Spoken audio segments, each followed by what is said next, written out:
तो नाक को भी नसवार दिया करो पानी की। अगर पानी की अंजलि भर लो, उसको नाक में थोड़ा जैसे एक साइड बंद करके थोड़ा अंदर खींचो, कहीं ज्यादा ना खींच लेना, बाद में हमें लड़ते फिर पिताजी ये क्या हो गया।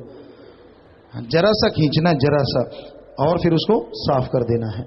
ऐसे फिर दूसरे नाक में पानी लो तो बहुत सारी श्वास की बीमारियां आपको नहीं लगेंगी। शाम को सोते टाइम अगर ये चीज करो तो और भी बेस्ट है, क्योंकि सारे दिन का कचरा जो इस फिल्टरों में फंसा हुआ है, बुरा ना मानो, नाक में बहुत फिल्टर है, बहुत सारे फिल्टर हैं, बाढ़ हैं।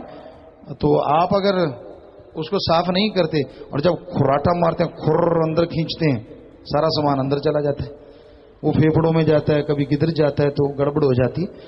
तो ऐसी कुछ बातें, और भी बहुत सी बातें अभी ख्याल में जितनी गाई, ताकि आप उससे सुखी रह सकें, तंदुरुस्त रह सकें, ये करके देखिएगा। लेकिन पानी जरा सा अंदर तक ले जाना है, थोड़ा यहां तक जाए बस, और उसको फिर बाहर निकाल देना वापिस ही। तो उससे ये 2-3 बार में आपको आदत पड़ जाएगी। और जब एक बार आदत पड़ गई, उसके बाद आप इसके बिना रहेंगे नहीं, और दिन में नाक में भी उंगली नहीं मारेंगे, ये भी पक्का है। मैनरलेस नहीं होंगे।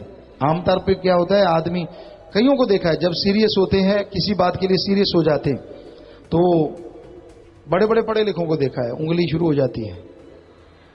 तो ये गलत है, अच्छा नहीं लगता समाज में। तो आप जब साफ करेंगे सुबह शाम, नेचुरली वो चीजें खत्म हो जाएंगी। किसी के गले में खुश्की आ जाती है तो शाम को घी को उबालो, सबसे बेस्ट है। वो कहते 100 चाचे एक प्यो तो 100 बीमारियां एक क्यों, वो ये सही है, 100% सही है ये चीजें।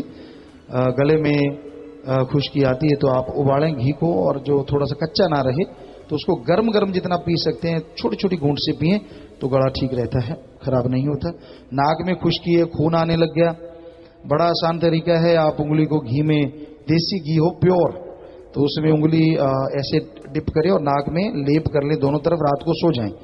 सुबह आप खुद देखेंगे रिजल्ट बड़ा गजब का होगा। तो इस तरह से बहुत सारी चीजें जैसे जैसे ख्याल में आएंगी हम बताते भी रहते हैं। बाकी मानना ना मानना हम आपकी मर्जी है, हमारा फर्ज है बताना जिससे आपका फायदा हो।